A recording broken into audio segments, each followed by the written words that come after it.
I've heard that life is what you make it. I say, make room to grow. I'm your host, LaWanda Dockery, and this is the Make Room to Grow podcast. It all started with a dream about growing food, and who would ever imagine that growing food would lead to me learning about personal growth and development? Well, it did, and I want to bring you along for this beautiful ride. Thank you so much for joining me. Hello, Grow Nation. Thank you so much for all of the love and support that you've been showing the Make Room to Grow podcast. Now on to the topic for today. I entitled it Jackin for Beets. Now, I'm a former hip hop head, so every now and again I like to have fun with these titles. Here's a fun fact. Just to keep it cute, I had a backup title called Blueprint. But anybody who knows me knows that really, that wasn't really in line with who I am. I always had a healthy respect for Nas and his lyricism. So yeah, we stuck with Jackin for Beets. Back to my topic. I digress. You might remember when I got the big package of seeds. I was so excited to tell you all about it and to tell you about my plans and all that I was going to grow for this season. I got out a notepad and my red Sharpie, and I went to work mapping out where my raised beds would be, where my containers would be, what I would grow where. Oh, I had a complete ball with it.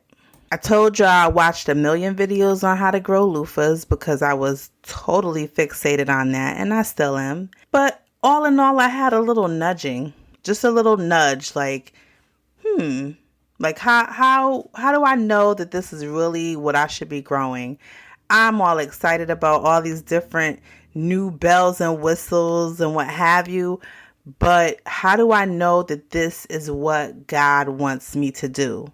And before you go off and say, oh, she's being deep about a garden and it's not that serious, maybe it's not for you, but for me, I just felt a little nudge, little prick. And I had to lean into that. It got me to thinking, what do you do when you've made the best laid plans, you've done your research, you are all excited, you are off and running to the races, but you get a tap on your shoulders and God is like, give me that.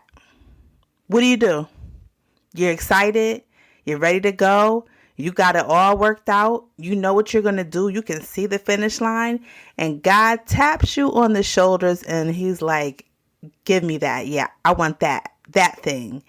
That thing that you are all excited about. That thing that you are just, you're elated. He says, give me that. What would you do? Can God jack your plans? Can God confiscate those plans that you've made that are so perfect that you have you wrapped it up in a bow? Can he say, give me that? What will you do in that instance? Can God jack your raised bed full of beets? Can he jack your field full of beets? Can you imagine how Abraham must have felt? He was 100 years old and he had this son and God's like, give me that. Give me him. And he went ahead and did it. What do you do in this instance? So I had to go back and I had to think and I had to pray. And I still have my plans submitted to the Lord.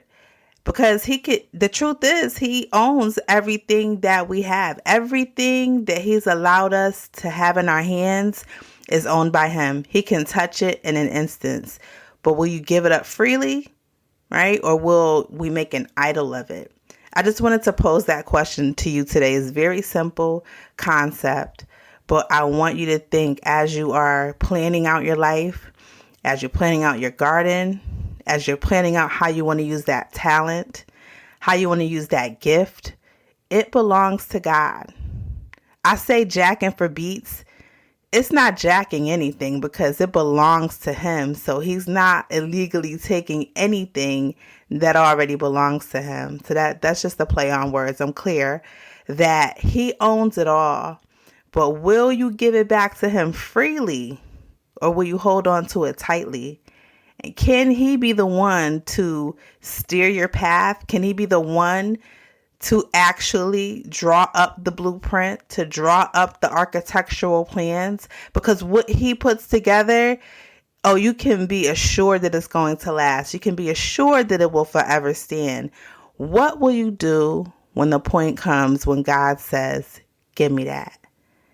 Well, that's all for today. I thank you so much for your time, and I want you to be intentional about those areas in your life where you will make room to grow.